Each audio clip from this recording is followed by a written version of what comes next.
Assalamualaikum warahmatullahi wabarakatuh. Bapak dan Ibu dosen penguji yang saya hormati, serta rekan-rekan sekalian. Perkenalkan, nama saya Agung, Guru Akidah Akhlak di MTS Nurul Islam Arjasari, Kabupaten Indramayu, Jawa Barat.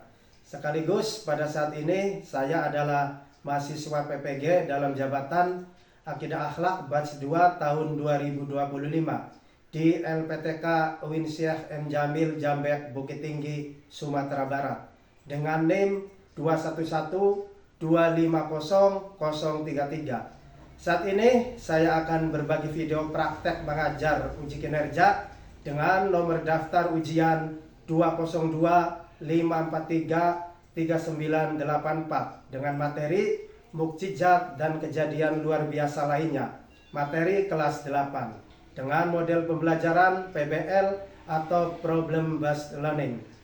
Semoga video ini bermanfaat untuk kita dan selamat menyaksikan. Wassalamualaikum warahmatullahi wabarakatuh. Assalamualaikum warahmatullahi wabarakatuh. Waalaikumsalam warahmatullahi wabarakatuh.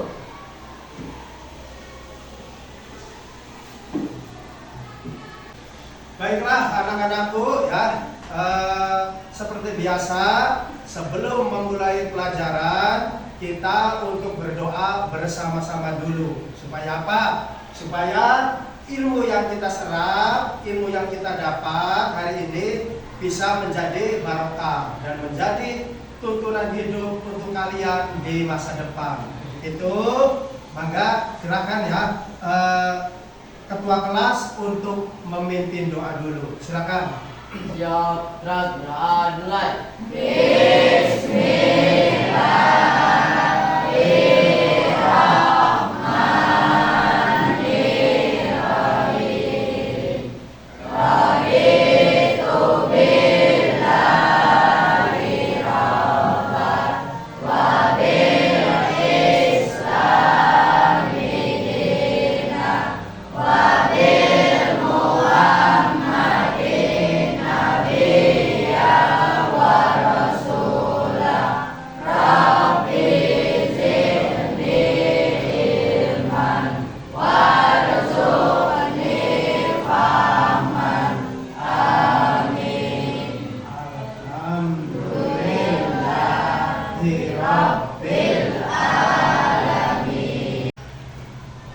Apa kabar kalian hari ini?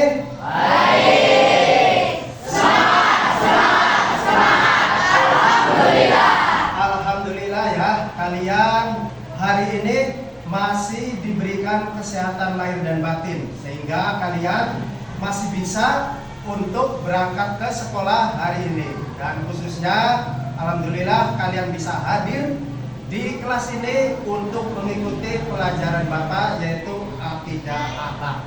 Mudah-mudahan nanti ya semua pelajaran ataupun materi pembelajaran yang akan disampaikan oleh Bapak bermanfaat untuk kalian ya nanti di masa depan ya.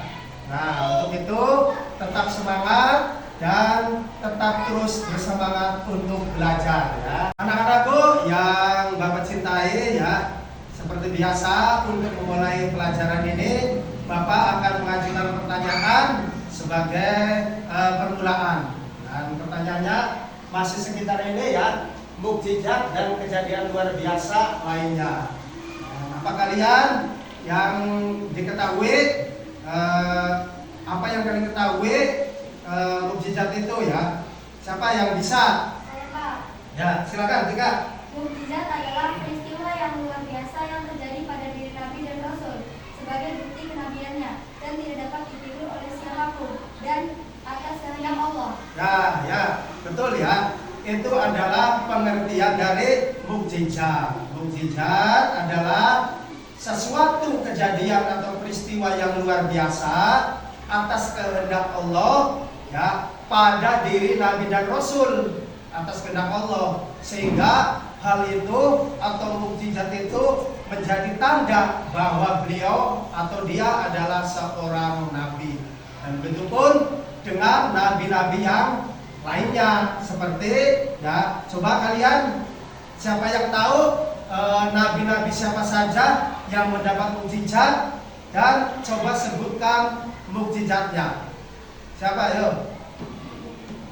Nabi Muhammad, ya, Nabi Isa, Nabi Ibrahim, Nabi Musa, Isa. Ya, itu ya nabi-nabi, contoh dari nabi atau rasul yang mendapat mukjizat seperti Nabi Muhammad, Nabi Musa, Nabi Ibrahim, dan Nabi Isa.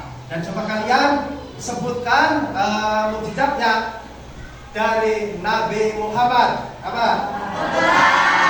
Ya. Nabi Ibrahim. Nabi Musa.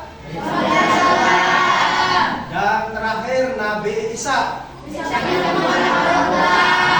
Itu ya, betul. Itu yang kalian ketahui tentang mukjizat dan nabi atau rasul yang mempunyai mukjizat. Seperti itu.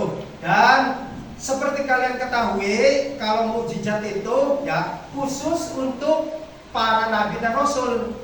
Sedangkan kepada kita manusia biasa tidak bisa mendapat mukjizat ya. Karena itu untuk nabi dan rasul yang dikehendaki Allah Subhanahu wa taala. Gitu ya. Kita lanjut ke inti pembelajaran, yaitu kita akan menjelaskan apa-apa saja yang termaksud yang mukjizat dan kejadian luar biasa lainnya. Nanti kalian bisa pahami dengan cara apa? Kalian harus menyimak baik-baik apa ya yang nanti Bapak sampaikan kepada kalian, biar dalam bab ini, yaitu mukjizat dan kejadian luar biasa lainnya, bisa diserap kalian secara maksimal, gitu ya. Oke ya.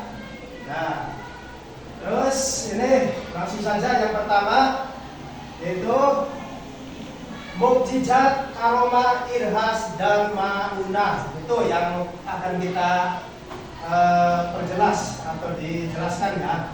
Satu tadi mukjizat yang sudah dijawab oleh Tika ya, apa ini ya. Mukjizat adalah kejadian luar biasa yang dilakukan oleh para rasul untuk membuktikan kerasulannya atau kenabiannya ya. Karena kalau rasul atau nabi tidak ada mukjizatnya, itu nanti umatnya masih ragu-ragu. Nah, kalau umatnya ragu-ragu, nanti apa? Risalahnya tidak diterima karena tidak ditunjang dengan mukjizat. Dan itu. Nah, terus yang pertama apa kaitannya dengan mukjizat, yaitu diturunkan hanya kepada para nabi dan rasul. Seperti yang Bapak perjelas tadi ya. Kalau mukjizat itu khusus untuk nabi dan rasul. Nah, bagaimana dengan orang-orang seperti kita, orang biasa? Ya tidak ada mukjizatnya ya, karena kita orang biasa. Yang masuk kriteria mendapatkan mukjizat adalah ini, nabi dan rasul yang dikehendaki oleh Allah dan atas izin atau kehendak dari Allah. Yang kedua, mukjizat merupakan kejadian luar biasa di luar kemampuan manusia. Apakah kalian bisa mencerna atau bisa melaksanakan mukjizat itu? Seperti kalian menempatkan ke air laut, terus air lautnya bisa. Apa kalian bisa kayak gitu? Tidak ya, karena itu hanya dilakukan oleh para nabi dan rasul. Terus yang sebelah sini, kejadian luar biasa lainnya, yaitu selain mukjizat adalah karomah, irhas, dan maunah. Itu yang nanti akan diperjelas kemudian. Terus hikmah apa yang didapat dari kita mempelajari mukjizat, terus mempelajari karomah, mempelajari irhas, dan mempelajari maunah? Ini yang kita dapat ya. Hikmahnya yaitu melemahkan penentang rasul. Seperti pada waktu Nabi Muhammad menyampaikan risalah Islam, beliau bisa ditentang oleh kafir Quraisy. Ya, kafir Quraisy tidak begitu saja menerima risalah dari Rasul karena belum percaya. Apalagi risalah Nabi kan mengganggu agama nenek moyang mereka yang menyembah berhala. Jadi mukjizat yaitu untuk melemahkan penentang Rasul atau Nabi. Yang kedua, untuk menguatkan iman kita. Ya, karena mukjizat dipelajari oleh kita, karomah, irhas, dan maunah, yaitu untuk mempertebal rasa iman kita kepada Allah, gitu ya. Terus bukti kebenaran wahyu. Nah, karena wahyu adalah bukti dari Allah yang diturunkan kepada rasul-rasul yang dikehendakinya sesuai dengan kehendak Allah. Yang kelima, menumbuhkan tawakal kepada Allah. Ya, menumbuhkan tawakal kepada Allah.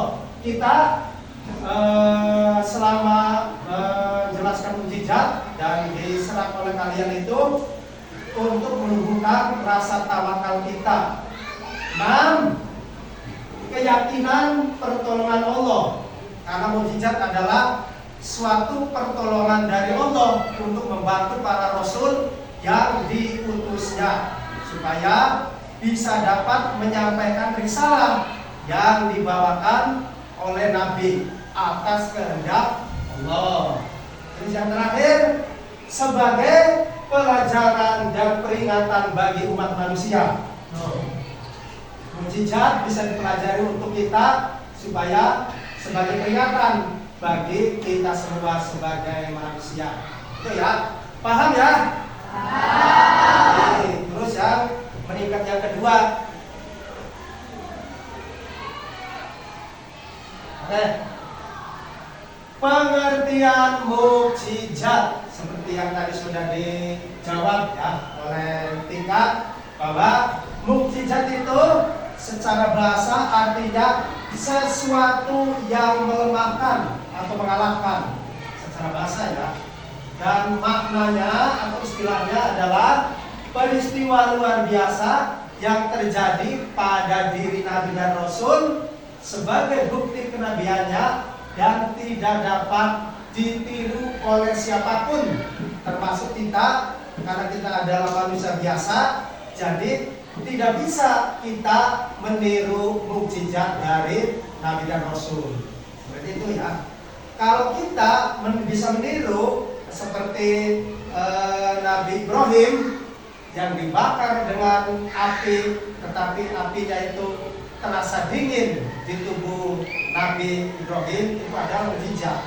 Tapi kalau kita dibakar pasti terasa panas ya, karena kita tidak bisa meniru mukjizat dari Nabi dan Rasul. Terus lanjut, ciri-ciri mukjizat itu diberikan hanya kepada Nabi dan Rasul. Seperti Bapak tadi bilang ya, kita orang biasa tidak bisa menerima mukjizat. Terus mukjizat apa? Sifatnya di luar kemampuan manusia. Kita tidak bisa seperti Nabi Isa ya, bisa menghidupkan orang yang mati bisa hidup lagi, bisa menyembuhkan orang buta bisa menjadi melihat lagi, bisa meminta hidangan dari atas langit untuk para pengikutnya. Nabi Isa bisa, tapi kita tidak bisa karena kita orang biasa yang tidak mendapatkan mukjizat. Yang kedua, bukti kekuasaan Allah. Nah, kalau bukti kekuasaan Allah itu Allah maha berkehendak ya. Siapapun yang dikehendaki Allah itu pasti terjadi. Kun fayakun, terjadi maka terjadilah. Begitu juga dengan para nabi dan rasul yang Allah dikasih mukjizat pasti terjadi ya. Itu setiap apapun pada diri kita, kita melangkah kemanapun dimanapun pasti itu semua atas kehendak Allah. Yang terakhir, untuk melemahkan orang kafir dan menolong kaum mukmin. Seperti yang sudah Bapak jelaskan tadi, bahwa mukjizat tujuannya untuk melemahkan mental orang kafir supaya dia tidak berani melawan Nabi dan Rasul, ya. Sehingga atas kehendak dari Allah, Nabi bisa melemahkan mental orang-orang kafir sehingga dia bisa mengikuti atau menerima risalah Nabi itu sendiri, ya. Yang kedua, karomah akan kita bahas sekarang, ya.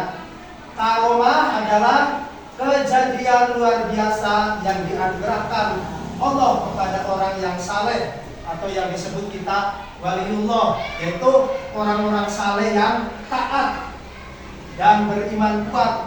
Nah, perlu kita ketahui bersama, orang saleh juga, ya, tidak seperti kita. Keimanan kita orang-orang biasa paling sedikit, beda dengan keimanan dari orang saleh dan waliullah. Kalau ini mah tidak diragukan lagi, karena keimanan orang saleh itu tidak diragukan lagi dan besar, makanya Allah bisa memberi karomah, memberi kepada siapapun yang dikehendaki, dengan syarat orang itu dekat dengan Allah, yaitu orang saleh dan waliullah. Itu, ya. Paham, ya? Nah, terus karomah itu adalah bukti dari kemuliaan dan kedekatan kita kepada Allah. Seperti yang sudah Bapak terangkan tadi, ya. Kalau orang dekat dengan Allah, ya, apapun itu akan mempertebal keimanan kita, sehingga orang itu disebut dengan orang saleh atau waliullah, ya. Sehingga pertolongan Allah juga kepada orang saleh itu sangat dekat, karena siapa yang dekat dengan Allah, maka Allah akan lebih dekat lagi dengan orang itu. Siapa yang akan membantu agama Allah, niscaya Allah akan membantu perkaranya di dunia. Itu, ya. Yang ketiga, menginjak ke penjelasan irhas, ya. Irhas adalah peristiwa luar biasa yang terjadi pada calon Rasul. Artinya irhas ini adalah tanda-tanda bahwa orang itu akan menjadi Rasul atau Nabi. Sudah terlihat nanti, ya. Terus tanda-tanda awal kenabian juga itu merupakan irhas. Seperti contoh, Nabi Muhammad sebelum menjadi Nabi, dari masa kecil sampai beranjak dewasa, sebelum diutus menjadi Nabi, beliau adalah orang yang paling jujur, tidak pernah berbohong, ya. Karena itu beliau disebut atau dipanggil dengan julukan Al-Amin, ya. Karena itu artinya orang yang dapat dipercaya, sehingga mendapat gelar Al-Amin, orang yang paling jujur, adalah bukti bahwa nanti Nabi Muhammad itu menjadi Rasul atau Nabi. Itu, ya. Bisa dipahami, ya, anak-anak? Lanjut lagi.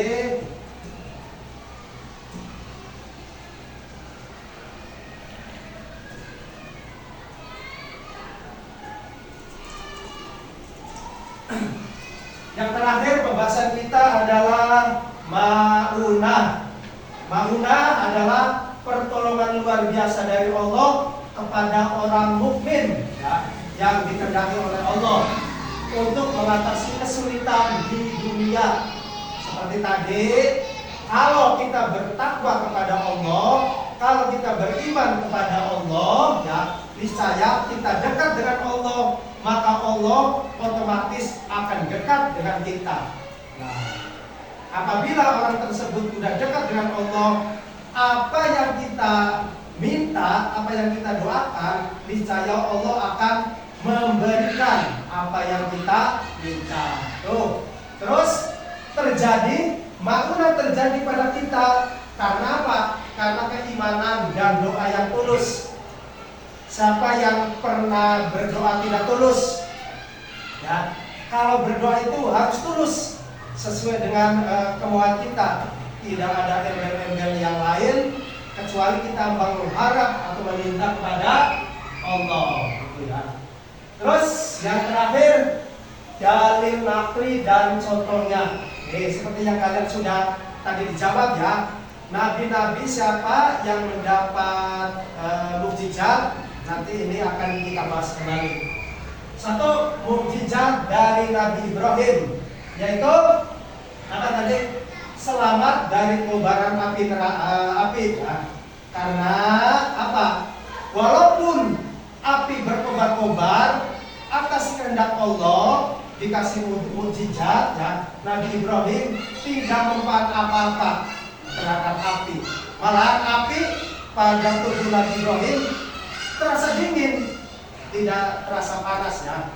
Dan peristiwa itu tertulis di dalam Quran surat Al-Anbiya ayat 69. Terus doanya mustajab untuk keturunan di Mekah.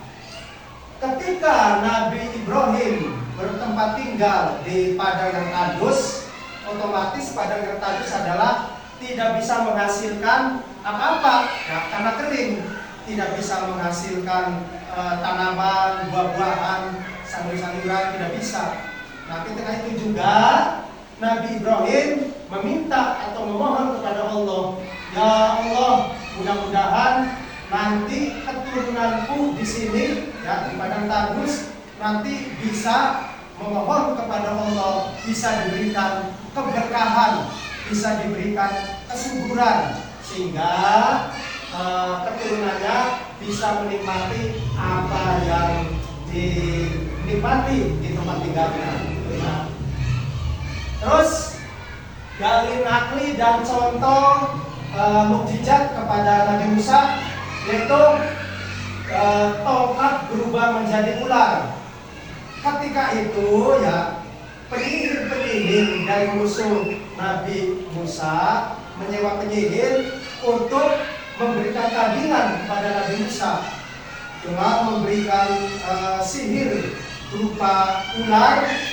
Kemudian Nabi Musa datang menandingi ular tersebut dengan melemparkan tongkatnya.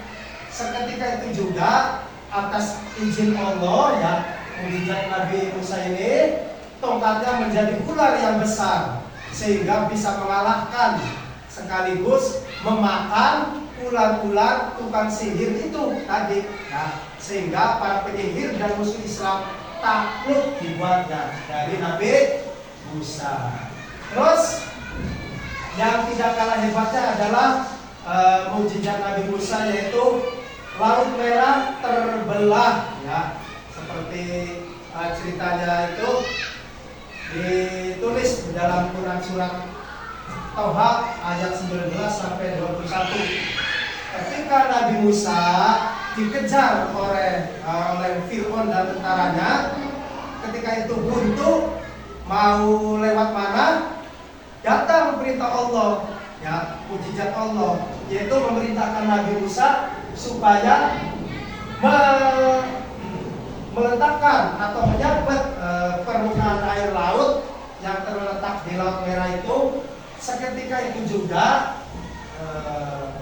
Nabi Musa meletakkan atau menyabat tongkatnya. Seketika itu juga laut terbelah menjadi jalan yang mau dilewati Nabi Musa dan pengikutnya.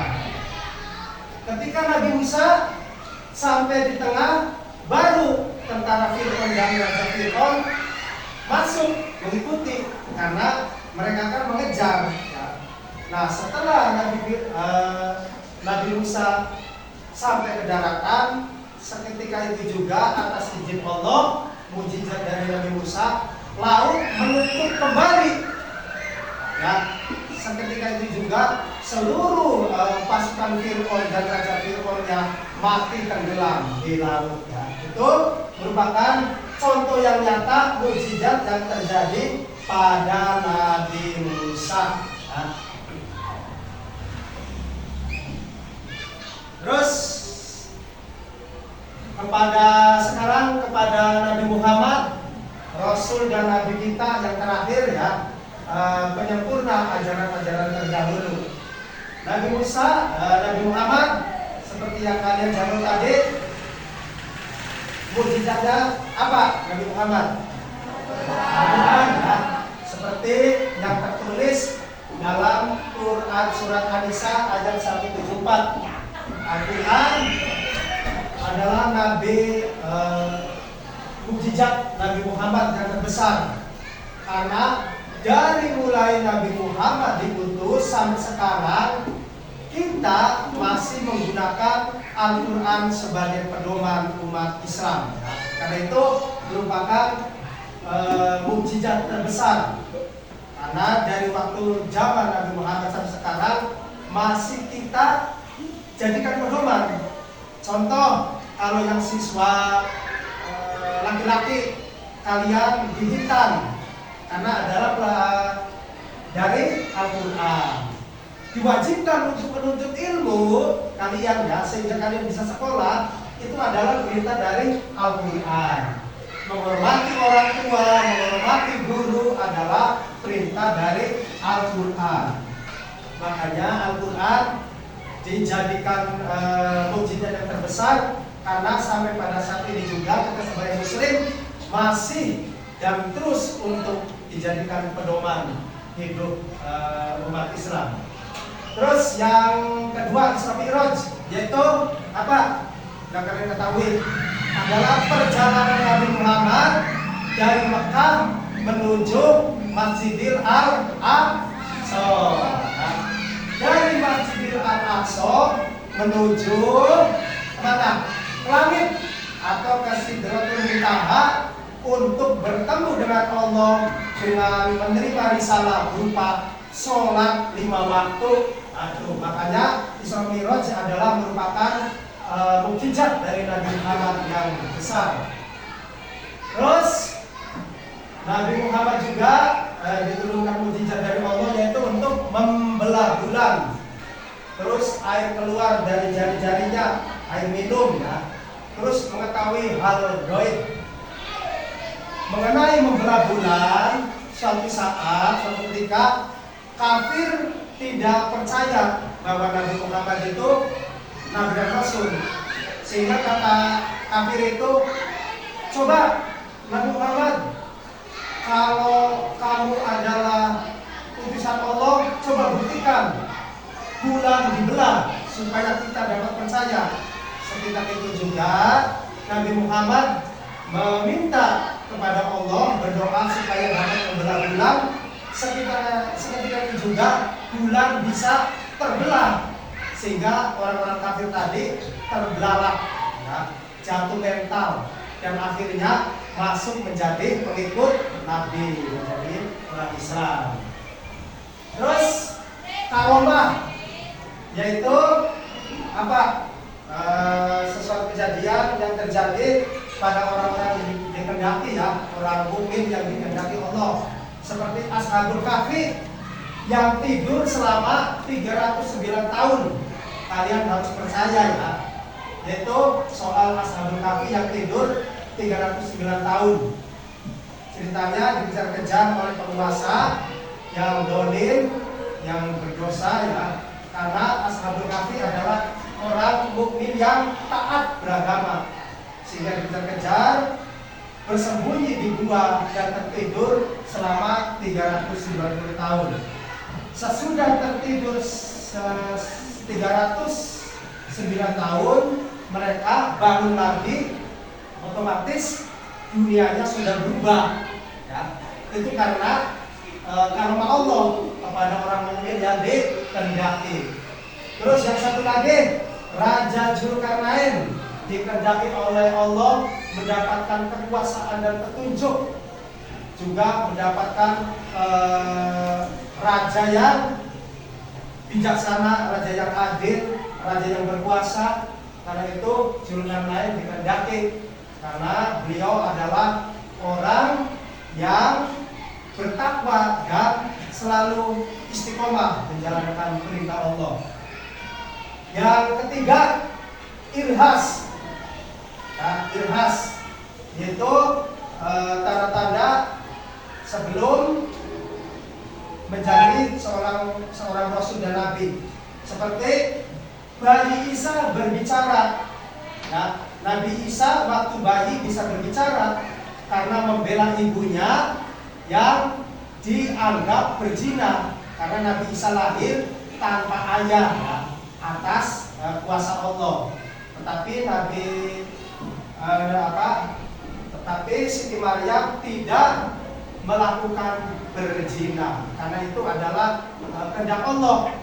Hamil tanpa suami, tidak berzina, melahirkan Nabi Isa. Nah, itu. Bayi Ismail menendang air Zam-Zam, sehingga air Zam-Zam muncul dari permukaan tanah atau dari bebatuan.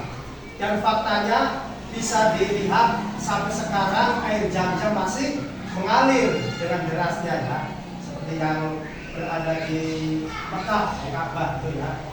Terus Nabi Muhammad dinaungi awan atau selamat dari Raja Abroha.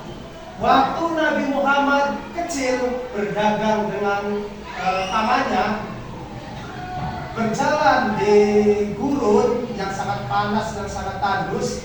Sepanjang perjalanan Nabi Muhammad mendapatkan payung atau naungan dari awan mendung, sehingga bisa memperingatkan perjalanan Nabi untuk berdagang ke negeri Syam. Itu, ya, contoh dari irhas yang terjadi pada Nabi Isa, terus bayi Ismail dan Nabi Muhammad waktu muda ketika berdagang bersama pamannya. Yang terakhir yaitu ma'unah, yaitu pertolongan Allah, memberi pertolongan yang dikehendaki kepada orang biasa, ya. Contohnya apa? Di sini yang tertulis. Contoh dari ma'unah, nenek keluar dari rumah yang terbakar, walaupun rumah itu terbakar semua, ya, dengan kekuasaan Allah yang tak terduga, nenek itu keluar dari kobaran api dengan selamat. Tentu saja itu adalah bukti dari ma'unah dari Allah, ya, untuk orang yang dikehendaki. Paham, ya? Di sini. Terakhir, hikmah adanya mukjizat, karomah, irhas dan ma'unah. Hikmah adanya mukjizat, karomah, irhas dan ma'unah adalah bukti kekuasaan dan kebenaran Allah, bahwa mukjizat yang diberikan kepada Rasul, kepada Nabi, karomah yang diberikan kepada waliullah, irhas yang diberikan kepada calon Nabi, dan ma'unah yang diberikan kepada orang mukmin adalah bukti kekuasaan Allah. Begitu Allah bilang kun fayakun, maka terjadilah. Itu, ya. Terus dua, apa hikmahnya? Menguatkan iman dan keyakinan kepada Allah. Kita percaya kepada mukjizat Allah yang diturunkan kepada Nabi, membuat iman kita semakin kokoh, ya, keyakinan kita semakin kuat, sehingga kita bisa menjalankan syariat Islam sesuai dengan syariat Islam yang dipelajari kita, dengan istiqomah sampai berakhir, ya. Terus mengokohkan ajaran para rasul. Para rasul ajarannya bisa dikokohkan atau bisa diyakini karena mukjizat, sehingga orang percaya bahwa itu adalah rasul yang menyampaikan risalah, terus atas kehendak dari Allah. Menumbuhkan tawakal dan keteguhan hati, ya, bahwa hikmah dari mukjizat yang kita pelajari adalah bisa menumbuhkan tawakal dan keteguhan hati, bisa mendidik akhlak kita dan keimanan kita, karena akhlaknya para rasul dan nabi adalah akhlak yang sangat terpuji. Terus menjadi azab bagi yang kafir dan pelajaran bagi yang mukmin. Yang mengingkari mukjizat seperti orang kafir akan mendapatkan azab dari Allah. Sedangkan kita orang muslim yang mempercayai mukjizat justru akan mendapatkan pahala yang besar dari Allah. Yang sangat terakhir adalah perilaku yang mencerminkan kepercayaan. Satu, memohon hanya kepada Allah. Kita hanya punya Allah, ya. tempat Tuhan di mana kita berdoa dan meminta. Jangan ada yang lain kecuali Allah tempat kita bergantung. Terus tidak meminta bantuan kepada makhluk halus atau jin. Meminta bantuan kepada makhluk halus atau jin itu sangat dilarang. Karena apa? Itu adalah perbuatan musyrik. Nah, meminta kepada selain Allah adalah perbuatan musyrik. Yang ketiga, meyakini kekuasaan Allah. Karena Allah adalah Maha Kuasa, Allah Maha Berkehendak. Semua yang terjadi adalah atas izin dan kehendak Allah. Terus berakhlak sesuai Al-Quran, karena pedoman hidup kita adalah Al-Quran. Dari kita lahir, dari waktu zaman Nabi Muhammad diangkat menjadi Rasul, itu Al-Quran dari dulu sampai sekarang tetap menjadi pedoman kita sampai akhir hayat. Dan yang terakhir, berusaha dan bertawakal sepenuh hati. Ya. Bertawakal harus sepenuh hati, harus ikhlas. Karena perkara yang tidak didasari dengan keikhlasan kita, kerinduan kita, tidak menjadi apa? Tidak menjadi amal baik untuk kita.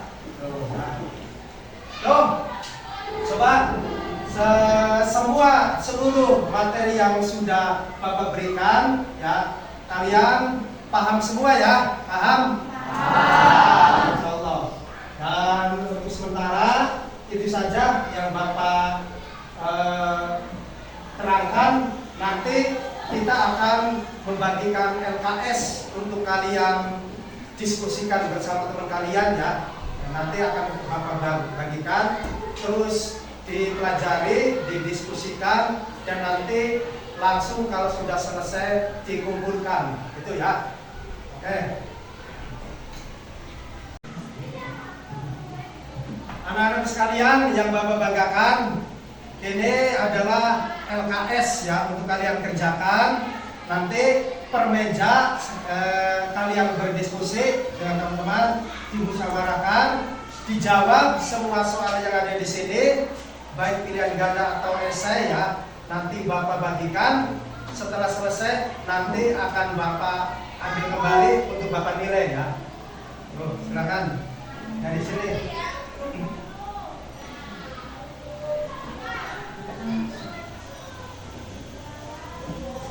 Kerjakan dengan seteliti-telitinya, dengan berdiskusi dengan teman kalian. Jangan sampai ada soal atau jawaban yang tertinggal ya, karena akan dapat mengurangi nilai kalian. Kerjakan dengan sungguh-sungguh.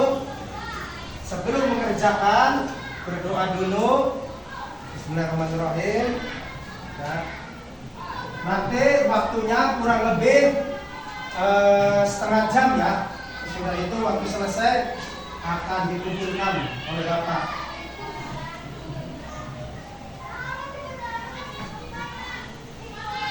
Silakan dikerjakan, waktunya sampai dengan sekarang kurang lebih 30 menit ya. Silakan didiskusikan dengan teman sebangku kalian.